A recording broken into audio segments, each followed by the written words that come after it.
Welcome back to my channel.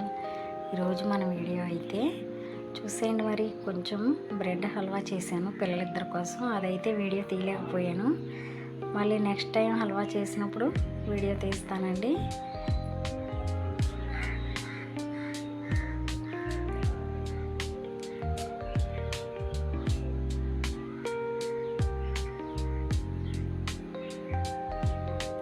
అలాగే గారెలు, chicken curry చేశాను.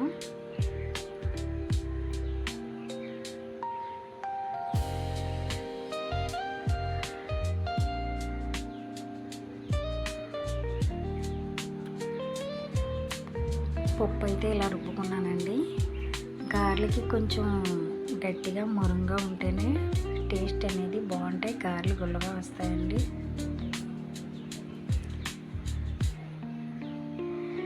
మా ఇంట్లో మేము రెగ్యులర్గా ఎలా అయితే వండుకు తింటామో అలాగే మీకు చూపిస్తున్నాను తప్ప మిమ్మల్ని వండుకొని తినమని నేను చెప్పను.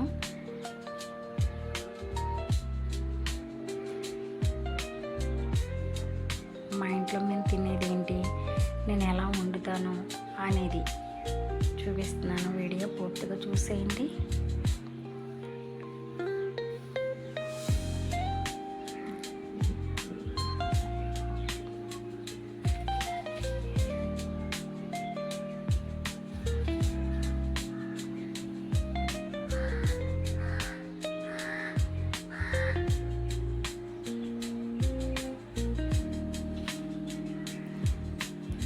ఈ వీడియో ఒకటి ఫోన్లో ఉండిపోయిందండి. ఎప్పుడో నెల రోజుల కిందటి వీడియో ఇది.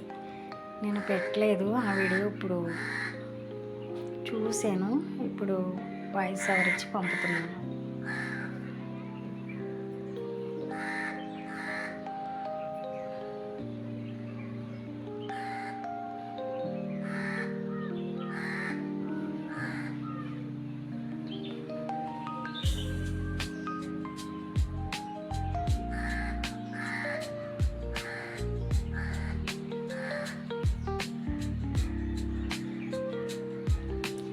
నేనైతే ఇలాగ నూనె కవర్ మీద వేస్తున్నానండి గారెలు.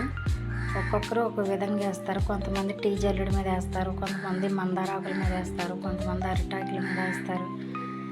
నేనైతే కవర్ మీద వేస్తానండి, ఈజీగా వస్తుందని.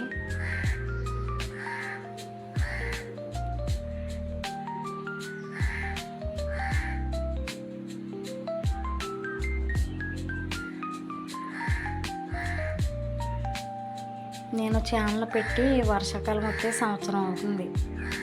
సంవత్సరం నుంచి కష్టపడుతున్నాను, యూజే రావట్లేదు అసలు. నా ఛానల్ ఇప్పుడు సక్సెస్ అవుతుందో ఏంటో. ప్లీజ్ అండి, చూసిన వాళ్ళు చూసి వెళ్ళిపోకుండా ఒక లైక్ చేసి వెళ్ళండి. మీరు ఇచ్చే లైక్ మాకు ఎంతో సపోర్టివ్గా ఉంటుంది. టేస్టీ టేస్టీ గారెలు అయితే రెడీ అయిపోయినాయండి.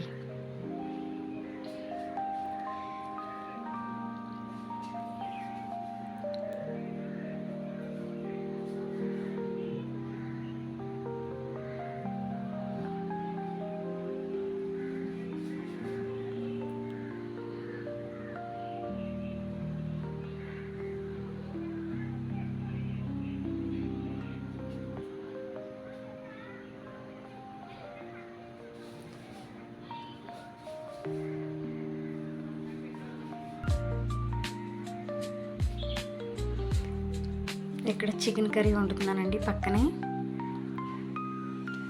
ఈరోజు అప్పుడు పని ఎక్కువ ఉందని నేను వీడియో అంతా పూర్తిగా చూపించలేకపోయాను. ఓన్లీ వండడం, ప్లేట్లో పెట్టడం వరకే చూపించాను నేను.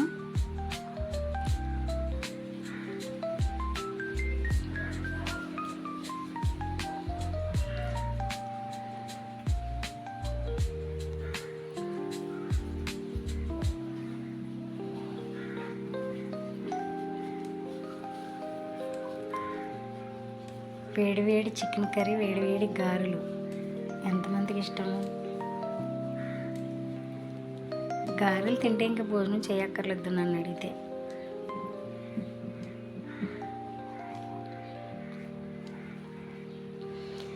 అంటే మీకు చూపించడం కోసం అన్ని గారెలు అంత కూర వేసాను అంతే. వీడియో అయిపోయిందండి, మీకు చూపించడం కోసం సాయంత్రం చూపించాను. అలాగా వేడివేడిగా ఉన్నప్పుడే గారెలు తినేసారు మా ఇంట్లో. ఇక్కడ సలాడ్ చేశానండి, కొంచెం కీరా దోస, క్యారెట్, కొత్తిమీర, పుదీనా, కొంచెం జీలకర్ర వేసాను, 2 దొండకాయలు వేసాను. ఎప్పుడు దొండకాయ వేయలేదు కానీ ఈసారి దొండకాయ వేసానండి.